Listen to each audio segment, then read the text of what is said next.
Happy Saturday. I'm so happy to see you. Welcome. It's your girl, Suzette Speaks. This is Jamaicans.com Facebook Live, and we're so happy you're here joining us. We're going to let the people come in. Thank you for watching from all over the world. You know I like to bring you fabulous women, and this woman is no exception. She is an entrepreneur. She has a real estate business. She is also a podcast host and consultant. So she's going to tell you how you can start your own podcast in 2019. Podcasts are the thing right now. If you don't know what I'm talking about, we'll educate you. But she's also going to be a special guest at an event coming up on March 16th. I know I told you about it. I'm going to tell you again. It is the Speak Women's Conference. Hey. Get excited. Okay, get excited because it's a one-of-a-kind conference, and we are doing it on location from where we're going to be, which is the Sound Hard Rock and Casino. So we're giving you a sneak peek of what it's going to be like. We're going to be using their outdoor and indoor spaces, and if you haven't got your tickets, you can get it right here, right now on Jamaicans.com. Just check the events, and you'll see the Speak Women's Conference. All right, plug done. So we're here right now to talk podcasting. Yes. So for you who are not familiar, Miss Gayon Nicole Bramwell is a Jamaican-born, U.S.-raised consultant who tells people how and why they should start a podcast. So if you've been dreaming about doing that in 2019, this is your year, and this is the woman to help you. How are you, Gayon? I'm excited. All right, so it's my friend. So in all full disclosure, we are homegirls and we know each other. Yes. And we've been a part of this movement of bringing women into their destinies together. So I'm so happy you're walking in yours, baby. I am trying to walk in mine. I'm trying to help equip other women to walk in theirs. I started a podcast 2 years ago, and it's been a journey of confidence, growing in my own empowerment, growing in my own voice, and also letting other women share my platform and networking with you. I really appreciated that you allowed me to, to interview you. Of course. Yeah. And the number one lesson I got from Gayon is that you don't lose anything by opening up your platform to other people. Right. Actually, you both grow. So thank you. So this is kind of like she interviewed me for her podcast. I'm interviewing her for Facebook Live. Yeah. And I think it just absolutely helps both brands. Absolutely. So tell everybody who Gayon Nicole is and what it is that you do. Yes. Well, thank you for that introduction. So I'm the founder of SheVenturesNow.com. It's my home online where I empower women to do work they love and promote themselves. And I'm also a podcast coach and consultant. And what that is essentially I help women, entrepreneurs, those who are speakers, writers, authors, launch a podcast in 90 days or less. Ooh. And what that is, just for anybody who's new to podcasting, essentially it's your own online radio show. It's your own creative freedom, your place to speak your content. If you're not a writer, but you've been wanting to speak and you really prefer to jump on and create your own content by speaking, podcasting is the place to go. I love it. So you can hear the passion. Yes, you very can hear. passionate. Listen, so obviously this is a time now where everybody got something to say. Yeah. Everybody that grandma want host talk show. So if you want to host your own show, Yes. podcasting is a truly wonderful mechanism to reach an audience. Yeah. So you said you have a program that starts people into a podcast within 90 days. Yes. Listen, people, 3 months to a podcast is incredible anyway. Yeah. So how does this work? When you say you coach and consult and get people ready, I know a lot of people who think they're ready and can produce content, because really content is king right now. People want to see, want to hear, want to listen to different things. How do people know if they have what it takes, if they're original enough, if they have a weekly topic that they're going to be able to come up with? How do people know if they're really, really ready for a podcast? I think that's a great question. Typically, Suzette, I work with people who are business owners, who are entrepreneurs, they're aficionados, they're passionate about a cause or their product or service. And so what I like to do when I work with business owners or consultants, entrepreneurs, I like to tell them, hey, listen, a podcast is an extension of your marketing. It is something that's already in you. If you have a product or service that you're selling, or if you are a speaker, you already have content. Okay. If you have a business plan, you have content. Right. If you're giving value, you have content. So what I try to do is really demystify the process by helping people understand. There's 4 key considerations to content in building a podcast. Number 1, your bio. First off, you want to start a podcast with episode 0 being about you. Okay. Who are you? What is it that makes you unique? What experiences have you done? What are the accolades? What are your credentials? That's your first episode. Take 10 to 15 minutes to tell people through your podcast who you are, what's brought you here, and why do you want to start a podcast. Cool. Number two, I try to help people understand. You probably have brand collateral already. You're probably wondering, what is brand collateral? Brand collateral is stuff like your website, your LinkedIn page, things that you've created that are brochures for your clients or your customers. Right. If you are a speaker, you have a speaker reel. What are some of the key topics you continually talk about all the time? If you're hosting networking events and you put on mixers and you've had panel discussions about things, buzzwords, things that are the zeitgeist of the culture, that is something that can be another podcast episode. So you have to think about brand collateral, things that you're already utilizing in your business. Wow. Thirdly, Yes. I like to talk to people about this. I say, you want to have compelling content for your target market. Okay, so you want to think about, again, if you already are a business owner, you have a target audience that you're trying to reach for your business. What are the observations of things that are problems that your target market is facing? That's also content for your podcast. You know, you can make 3 to 5 episodes, a lot of episodes for your target market's key issues that they're facing right now that you see. And then the fourth thing to consider as far as content is concerned, again, this is all mental preparation before you say, I want a podcast. You gotta have this in your mind already. The fourth thing I try to make sure people understand is compelling stories about you.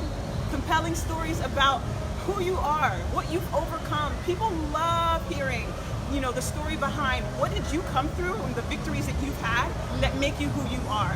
Because what you want to do is for every episode, bake in their stories, personally compelling stories about what makes you different. How did life bring you to be where you are right now? Wow. And those are the 5 different ways that you can create content for your podcast. Yo, drop a comment right now, because I just know she has totally helped somebody think about how they're gonna start their podcast in a different way. Yeah. So you being you is the number one element of a podcast. Yes. Being able to articulate though your journey is something that you may need to work on. Right. So whether that's maybe journaling or having a friend, because we were just talking about this offline, that sometimes your friend can see gifts and talents or see you through different lenses that you can't see for yourself. Yes. So imagine you already have built-in stories about your life, things that you've been through, that your audience wants to hear, that is already going to resonate because you know the issues, because you got them, that they also face, and how you've overcome them. Yeah, go ahead. I want to, just interject. One of the things that I love about podcasting, and this is really crucial because I think, and I'm sure you've seen this in your own life, a lot of times people, when they have a brand or a business, they want to come up very professional all the time. And they think, okay, well, I've been raised this way. I went to college and I've, been raised in academia, so my podcast is to be super polished and professional. Not so. A lot of what makes podcasting appealing is the conversational aspect of it. It's the fact that you're having like a fireside chat with your girlfriend on the phone. You're networking, but it's super organic. It's something similar like a Facebook Live, but it's different because it's not it's not live. It can be more on demand, so you can schedule it and then post it later. But I love that fireside chat element, right? It's the phone conversations that you have with your girlfriends where you're facing an issue and you're talking real. That's what podcasting does for your brand. It allows you to connect to your target market in ways in which the professional marketing doesn't. Wow. So the keep it real aspect of it. If you're afraid to be yourself and if you're afraid to show your warts, you may not want a podcast. But it sounds like the best podcasters are okay with their idiosyncrasies. They are. They're common, we'll say shortfalls, but I don't really even think of them as shortfalls. They're just challenge areas in your life.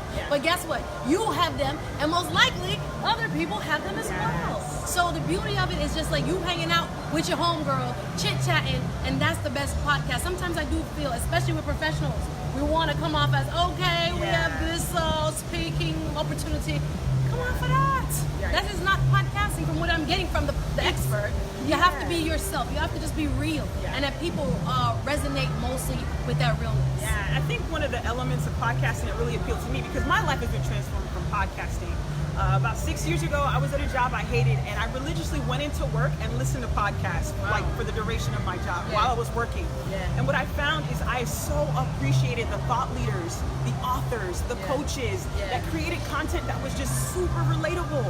It wasn't like they were trying to have me buy their program. But what's really crucial about podcasting from a business standpoint is when you give that authentic content, you're enabling people to really truly connect with you and to remember to purchase your program, your book, you know, your group coaching options, all of that. They're going to remember you. They're going to know you to be the subject matter expert in your field. So I love the fact that you just living your life and talking about it is really the extension of your brand that you're looking for.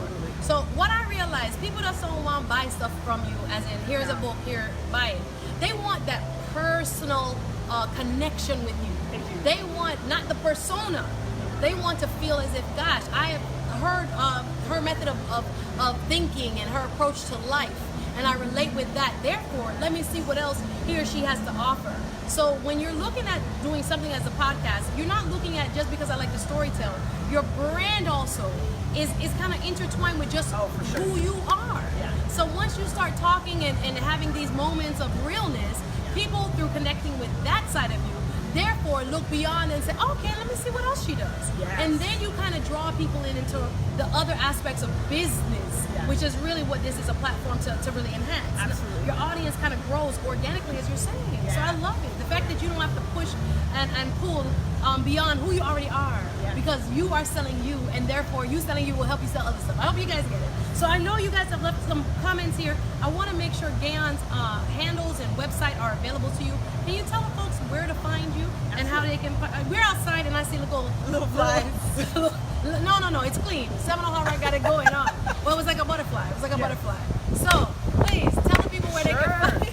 You can find me on all social media platforms and all podcast platforms. Instagram, I'm at She Ventures Now. That's the name of my brand. SHE Ventures, VENTURES, SheVenturesNow.com. Yes, and you can also find me on Facebook, the same handle, at She Ventures Now. You can also find me on LinkedIn at Gayon Nicole Bramwell. So I love it. So tell us real quick, we know this is Jamaicans.com, and we know everybody that I bring on, including myself, we have a link to Jamaica. Tell us a little bit about how you grew up. Sure. Yeah, so I was actually born in Jamaica, but I was raised in South Florida. From the time I was 11 months, they brought me over here. And so I was raised in South Florida, went to school over here, went to UF, go Gators, went to NSU for my master's, go Sharks. Yay! And from that time a little bit, I grew up in a family that was very enterprising, very entrepreneurial. And I had the type of mom that I had was a go-getter, do business. And my mom was very big on expressing expressing herself. Really, she was very big on owning your voice. And that's something I have to credit the reason why I started She Ventures to my mom. She started her own business from when she was 30, and that was the bread and butter of our family. But something unique about my mom is she always encouraged me to express my voice, to be speaking, to do radio. All of the things that I'm doing is because as a product of my mom. I love it. Big up mommy. Yeah, big up my mom. Big up Don Bramwell. Love you. Big up Mama Bramwell. So how does your Jamaican culture, do you feel like it influences you now? Because a lot of people have been saying, we could do a whole program on this already. Who is true roots and who are a part of the branches from the roots, right? So both Gayon and myself born into Jamaica, but were raised in Miami, Fort Lauderdale, South Florida. But we still got it in us, guys, and I love that we could have that whole discussion about the diaspora. But I want to know, do you feel, as a person who came as a baby, that your Jamaican culture still influences you, and if so, how? Absolutely. So, you know, a couple of things. One, this might sound a little cliche, but it's real, okay?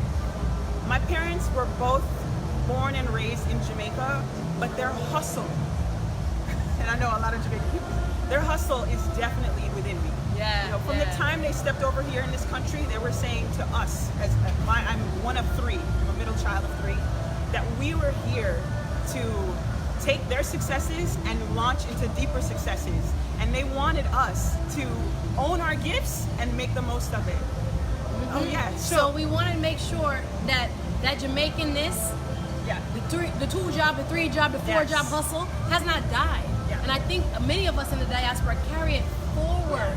Those same principles about education, because she also does have her master's. She also, went on and did other things, got real estate license and all this other stuff. So it's a beauty that, we kind of inherited the hustle of our mom and dad coming to a new country and trying to make a whole new life. And here we are, the beneficiaries of their hard work. So big up mommy and daddy. So again, I know we're out of time here, But we want to thank Miss Gayon Nicole Bramwell, She Ventures, SheVenturesNow.com. How to start your own podcast. She's waiting for you guys. Yes. So make sure you check her out, and hopefully we'll see you at the